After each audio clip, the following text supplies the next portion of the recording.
Welcome back, everyone, to Jazz on Sports. I'm your host, Jasmine Pollock, and today we have a huge show talking about the football weekend that's been happening. There are so many key matchups from college to the NFL that has happened, but thank you all for bearing with me. I've been gone for the past 2 weeks.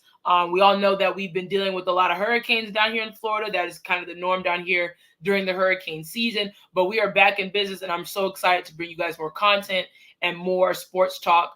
Just before we get started into the topics, I want to give a special congratulations and shout out to the New York Liberty for their WNBA Finals victory. This is the first ever championship that they've won in franchise history. So shout out to the New York Liberty for getting that W. Really excited for them. And the WNBA has been a phenomenal season this year, and I'm looking forward to that. Other news, Jazz on Sports newsletter is going to be tailored solely to the Orlando Magic. The NBA season starts tomorrow, and the Orlando Magic will be playing the Miami Heat. So we're really excited to. I'm going to be tailoring that to the Orlando Magic, kind of being like an Orlando Magic update and news newsletter. But let's get into some of these key matchups. We're going to start with the college football because we all know it's been crazy. And to start off is going to be Georgia versus Texas. Now, this is probably the key matchup besides Alabama and Tennessee, but this matchup everyone wanted to see. We all know Texas was number 1, Georgia was number 5. So both of these teams were legitimate playoff contenders. Georgia, they've been in the defending champs. They've been, doing what they're doing. And of course, Kirby Smart, they're trying to get this team back after, last season. They didn't have the season they wanted, but this is a very key matchup. We look at Texas being the number 1 team in the country, and they're just now heading into the SEC as well. This is their first year playing in the SEC conference, and this is a big major matchup, and it did not live up to what people expected it to be. It was pretty much a blowout throughout the whole game. Texas had a little bit of life. They did bench their star quarterback, Quentin Ewers, and that was a big deal because Quentin Ewers, we know that he is a competitor. But it seems like during the big games, he has those questionable performances, especially against a Georgia team. Kirby Smart wanted to send a message, especially in Austin. They did play in Texas on Saturday. And they wanted to send a message like, yeah, Texas is new, but we're still running this conference, and they still wanted to compete. But let's get into it. The score ended up being 30-15, with Georgia actually leading in the game in the halftime, 23-0. So, I mean, they were dominant. They were dominant pretty much the whole game. Georgia's running back, Trevor Etienne, he carried them. He had over 110 yards and 3 touchdowns with a fourth quarter ceiling touchdown to ice the game. We know I'm familiar with Trevor Etienne because he used to be a Florida Gator. He has now crossed over to the dark side. We get to play them this week, and that's going to be a huge matchup, but we'll get into the Gators a little bit later. But Georgia's defense continues to be a very strong defense. They kept the Texas offense in check. Unfortunately, for Texas, they dropped. I think they're in the top 5 now. But Georgia, they're number 2. They moved Oregon to number 1, which is understandable. Oregon's the undefeated team. They did beat Ohio State last week. And we look at these teams, but Texas is still a playoff team, so Texas fans don't get upset. But this was a game that you wanted a little bit more fight from your team, a little bit more grit, especially playing in the SEC. This was a huge game, and this game is not this. The season's not going to get any easier. So for Georgia, they're going to keep climbing. They got that one loss to Alabama, but Georgia's back in that mix, and they're going to be a team to watch. Next, we have the other key matchup game, which is Alabama versus Tennessee. Both teams are a little shaky. They were a little shaky. A lot of people, yes, we have regard for Alabama and Tennessee, but these teams were a little shaky heading into this matchup, especially Alabama. They lost to Vanderbilt a couple weeks ago. No one expected that. For Tennessee, they have a vaunted offense, but they're still like, can they turn that corner? Can they compete for in the playoffs? Can they be that team that's going to get over that hump? And they have beaten Alabama for the past couple of years, so let's talk about it. Tennessee pulled off a 24-17 victory in their home building. Tennessee's Dylan Sampson was the standout player, rushing for 139 yards and 2 touchdowns, including the go-ahead score in the fourth quarter. Alabama's quarterback, Jalen Monroe, he struggled very badly, throwing interceptions and only managing 1 touchdown pass. He was overthrowing a lot of his receivers, underthrowing it, being very indecisive. And for what from my knowledge from the game and what I saw was Tennessee's pass rush was getting to him. That's obviously the key thing, and they had a lot of spies because we know Jalen Milroe can run the football very well. He is one of the best dual threat quarterbacks in the nation, but Tennessee's defense was able to capitalize off of those key turnovers, off of those miscues that the Alabama team had.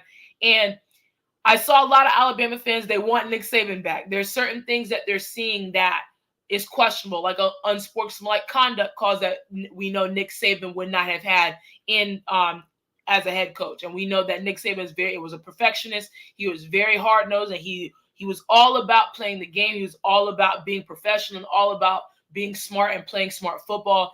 Alabama's culture now is starting to change. I'm seeing that right now. We saw it for the past couple of years. And we're starting to see a lot of players lose their cool. We're starting to see a lot of coaches lose their cool. And certain things that we're used to seeing from Nick Saban, we are not seeing anymore.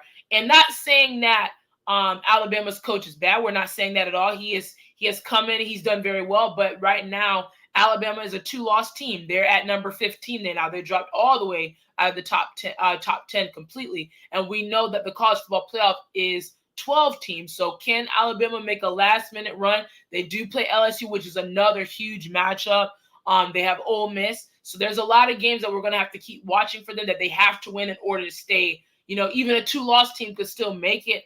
But for Alabama, they have to win out for the rest of their schedule in order to keep up and keep the pace in the college football playoff. But shout out to Tennessee. They got the win. It's a very big win against an Alabama team that, is predicted to be dominant. But Tennessee got that win, so Tennessee is another team to watch out for as well. Last and finally is my Florida Gators versus the Kentucky Wildcats. I was really excited to talk about this game because we all know that Gators football has been up and down all season. I did a video earlier this year about Florida State and Florida's programs and where they're both headed for us coaching-wise. Billy Napier, as of late, has got this team together in some form or fashion. We end up getting the 47-20 victory. Our great freshman running back, he did a number. Bond, he did a very phenomenal job with 106 yards rushing. And I mean, he was running touchdowns everywhere, 5 touchdowns to be specific, actually. He did a phenomenal job, and I'm really happy for my team. The defense did a phenomenal job getting pressure, getting interceptions, doing things like that. So shout out to Billy Napier for getting this team together. Regardless of how the season goes, the team is fighting. We have a winning record. We're 4-3. To be quite frank, we should have beaten Tennessee last game, last week. It was a very good game. It went to overtime, but we ended up losing. But we should have beat Tennessee last week. But I digress. But as long as we get the win this week against a SEC opponent and a rival, I'm really happy about that. And not only get the win, but get a dominant win at home. Lagway did a phenomenal job. He had 1 pick, but he still did his job and still did what he needed to do. Defense did phenomenal, and the offense was humming. So I'm really happy for my Gators. The schedule is going to get a lot tougher. We play Georgia. We got Texas. We got Ole Miss. We got some teams that we're going to be playing up against. So we got to keep that momentum going. I'm really excited. However the season ends, I'm still, a little weary on Billy Napier, but he is showing that fire that I want to see from my team. And I'm really excited to see what our team and how they handle adversity and being underdogs for the rest of the season. So shout out to the Florida Gators, and Florida Gators fans. Continue to support the team and continue to look forward to another season. Now we're making our switch to the NFL. The NFL had some great matchups yesterday as well, and one of the biggest ones was the Lions versus the Vikings. We all know I'm a Packers fan, so I have to report on this. The NFC North, by far, is the best division in football right now. I'm saying that right now. All 4 teams have either 2 losses or 1 loss. My Packers, they got the W against the Texans yesterday. They're 5-2. The Lions are now 5-1. The Vikings are 5-1. Chicago's 4-2. So we look at these teams. These teams look very scary, and it's going to be a nail-biter heading into whoever wins the division and things like that. But let's talk about the Lions versus Vikings. The Vikings team, no one saw coming. I didn't see them coming. They're coming in undefeated. The Lions are coming after destroying the Cowboys last week, and we're going to see the top defense, number 1 defense versus the number 1 offense. And it wasn't close. Now, heading into the second half was a different story. The Vikings did storm back and take the lead in the game, but of course, Jared Goff and them, they did what they needed to do, and they continue to show people why they're a scary team to reckon with in the NFC. It was a 31-29 victory for the Lions. Jahmyr Gibbs, it was a steal when they got him 2 years ago in the draft. He was a standout rusher for over 160 yards, 2 touchdowns, including a remarkable 45-yard touchdown run, which we don't see a lot, especially against a Vikings team, a Vikings defense that's very, very physical, and they were missing a lot of tackles. So when we talk about that, the Vikings have to get that cleaned up for sure.